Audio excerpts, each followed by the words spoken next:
Welcome everybody, it's Rev. We're doing another game theory video. This time something a little bit less broad and more specific to some of the things that I'm seeing discussed with Hero Beat and people hypothesizing that this deck is tier 2, or when I say Hero Beat I mostly mean Diva Hero Beat or like other variants, whether or not it's Seer or like a skill drain version, which is surprising to me just considering this summer, most people were saying that this is the best deck in the format, and now that Hero Beat has won more or less 0 big tournaments, people think it's shit. And I just want to talk about why I think that's happening. Um, and I'm pretty confident in what my explanation is going to be for that. Um, as a reminder, subbing, sharing the video, liking, whatever it is always helpful to the channel. Um, But let's get into it. So, Hero Beat, and this is a theory, that I've more or less had for quite some time, is a very, very consistent deck. And like, if built properly, people, say, oh no, like you can draw Gilmans or like Divas that are dead or, Alias without its entourage of like Gem Sparks, Honests, and Hero Blasts. It's not that consistent. And I think if built properly, like the builds that I've felt the most comfortable with so far, which are a little bit lower ceiling, are the Seer builds. So like I'm rocking this. There are a few things I want to change with this, by the way. I just haven't gotten around to it, but it's a little bit lower ceiling, but it's very consistent. There are very few games where I kind of feel out of it, or I just don't feel like I'm playing a game. Because you usually have like a turn one play that's decent. Um, and like by ceiling, I just mean like the highest potential power level. Um, and this is going to be really important into the points I'm going to make here, which is like Hero Beat's very powerful plays are like the most powerful plays are like anything probably involving Future Fusion or Miracle Fusion to bring out your absolute zero. It doesn't get much better than that with this deck, which by all means is one of the most powerful plays in the format. Don't get me wrong, like Miracle Fusion and Absolute Zero are absolutely busted, but when you think about like what other tier 1 decks can do, it's really not that powerful in terms of ceiling. Like think about like Vayu Turbo, which has probably one of the highest ceilings in the format, which is like a return from the different dimension play and like bouncing everything with like Brio, or like even just summoning Dark Arm Dragon is better than like just resolving a Miracle Fusion.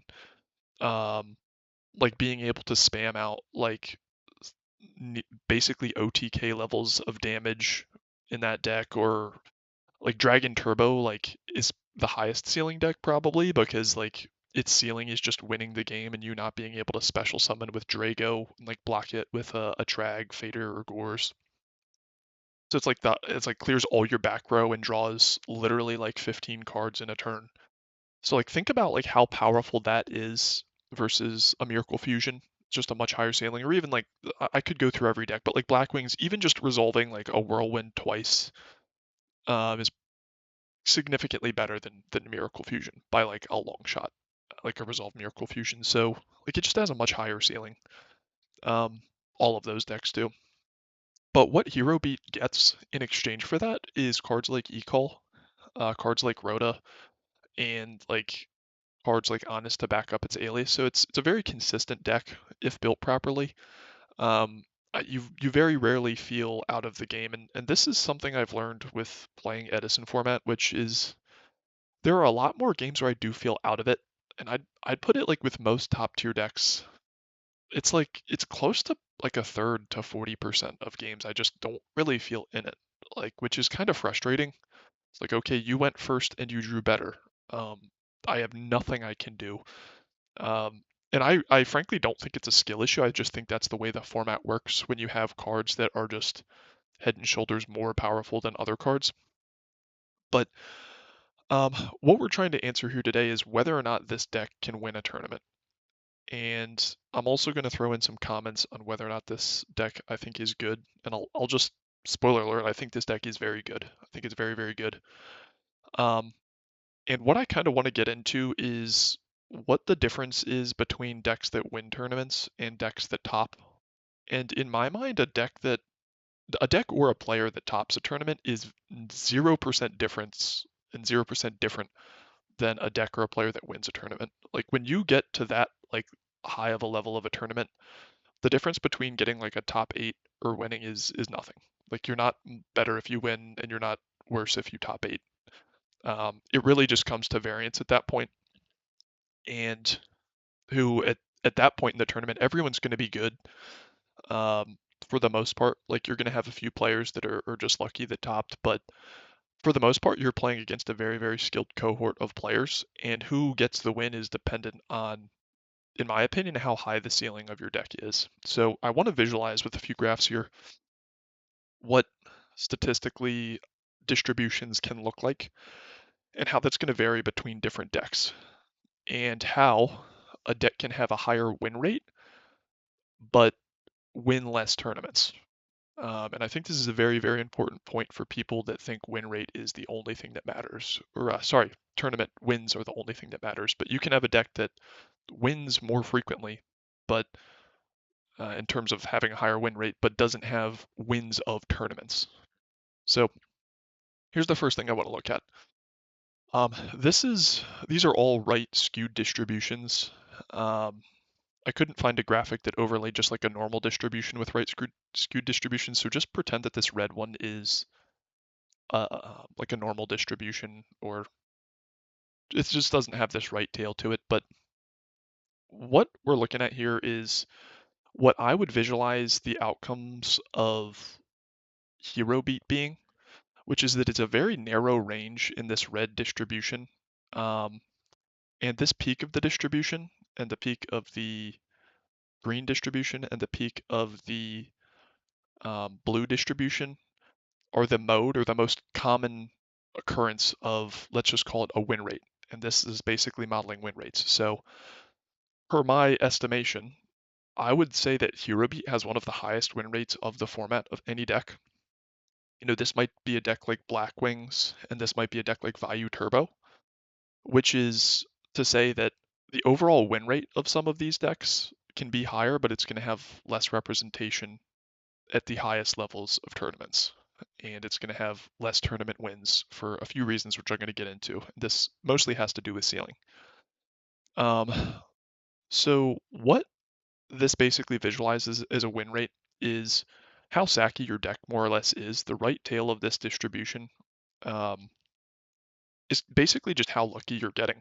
Like what I think is that the difference between like a very lucky and a very unlucky hero beat player, as long as they're both good, is going to be somewhat narrow.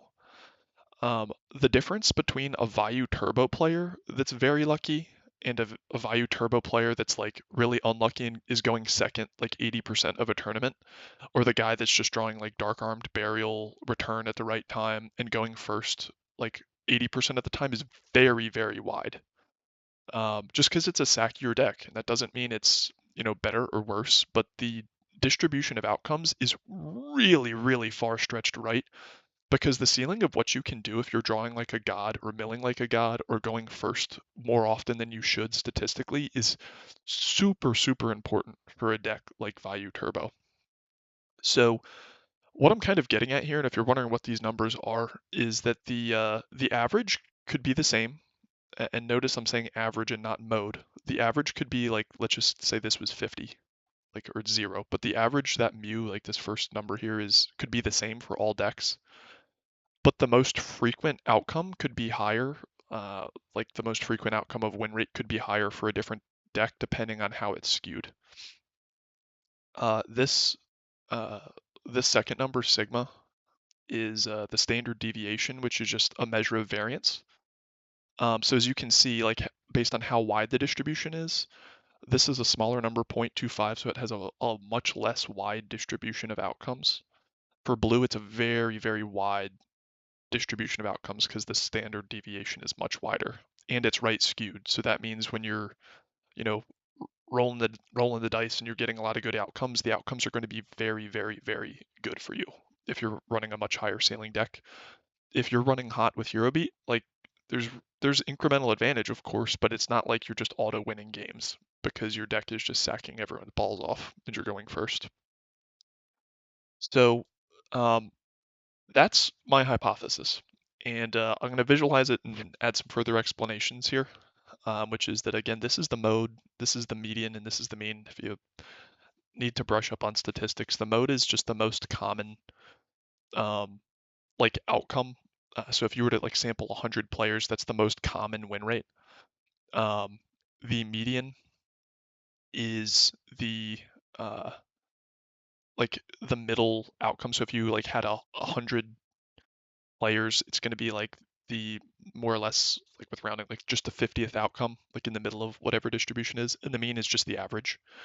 But the mean can be very, very highly skewed by like just very far right tail or left tail outcomes.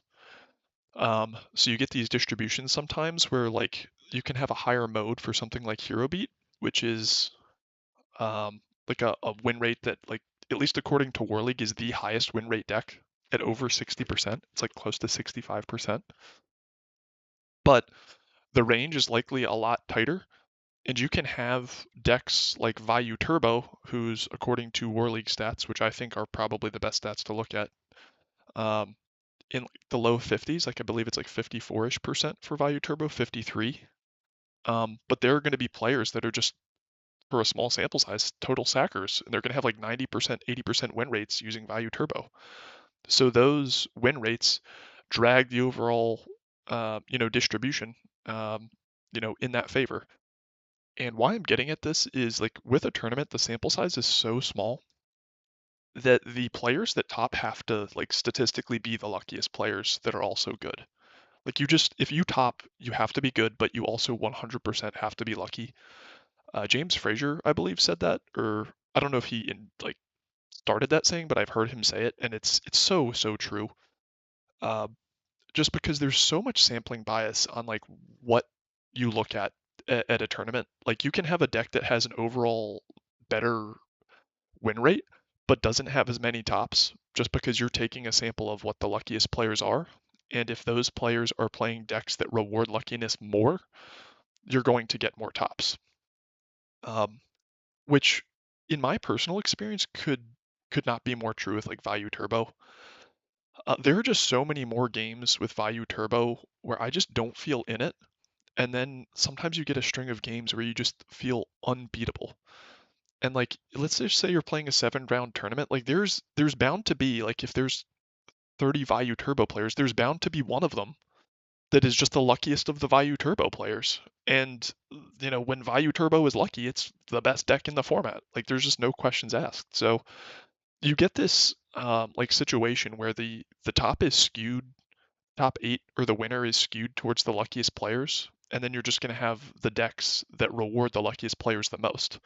But I don't think that necessarily has any like indication on what the best decks are. Unless your only goal is to win the tournament, then you should play the sackiest deck. Just play Dragon Turbo and shut off the video. It's not that complicated. But if you wanted to have a higher win rate over a long period of time, over a large enough sample size, you can have an overall higher win rate and a lower top conversion rate and a lower tournament win rate with a deck, in my opinion, like Hero Beat, just due to the consistency.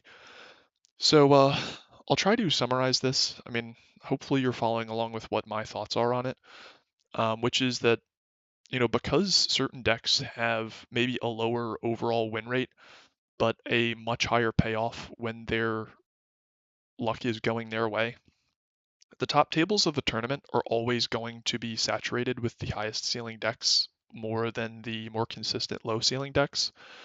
And the winners of tournaments, even more so, are going to be saturated with decks that are just sackier.